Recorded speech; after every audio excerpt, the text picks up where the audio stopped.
But first, the water between the Isle of Man and the UK has been choppy over the past few weeks, and it's not because of the wintry weather. A diplomatic storm's been brewing over the island's relationship with the United Kingdom. Last week, the Chancellor, Alistair Darling, said a long, hard look is needed at the Isle of Man's relationship with this country.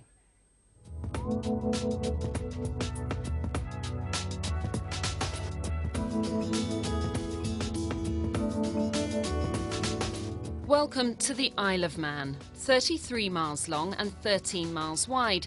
It sits in the middle of the Irish Sea and is famous for the TT races and low tax rates. And it's the island's tax regime that sparked a diplomatic row with the UK.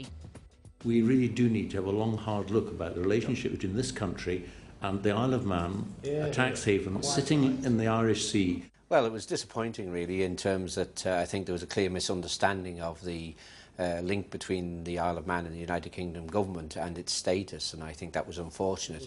Alistair Darling made the comments at a Treasury Select Committee meeting last week.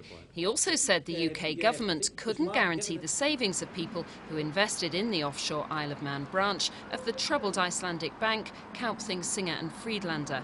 The British government's obligation must be to depositors who have put their deposits into UK banks. And the Isle of Man, for this purpose, is independent of us. It's got its own regulator. Stuart Roberts from Bolton had £300,000 in the bank. He'll only get £50,000 back from the Isle of Man's compensation scheme. It's only since this has happened that you've become more knowledgeable about the differential between the Isle of Man.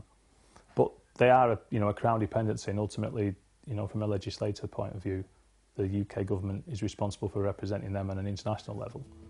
However, it was the Chancellor's comment about the island being a tax haven sitting in the Irish Sea that caused the biggest stir. I definitely pay taxes. Some would say my taxes are less to what they are in the UK. Well, that is true. But then the Isle of Man government runs its economy in an efficient way and levels taxation against its residents in a tax-efficient manner. Around 9,000 people work in the Isle of Man's offshore financial industries, by far its biggest employer. I think his comments were extremely crass and irresponsible, because I don't think he realises the damage that he can do to the island and its economy, and the impact that would have on the 30,000 or so hard-working families that are here on the island. The Isle of Man is a Crown dependency. It doesn't have representation in Westminster or Brussels. The island has its own parliament, government and laws, although the UK government is responsible for its international relations. Some think that should change. My own view as a nationalist is that the island should move towards complete autonomy, and if it chooses, as a result of that complete autonomy, to move towards integration with Europe, that would probably be a very good thing. On Thursday, the Chief Minister met Jack Straw to express his concerns about Alistair Darling's comments. We've cleared the decks as to whether or not there's any move by the United Kingdom government to re-examine our constitutional relationship, and the Lord Chancellor has made it very clear that there is no intention to do that at all. So a diplomatic crisis has been averted, but that's little comfort to offshore depositors like Stuart.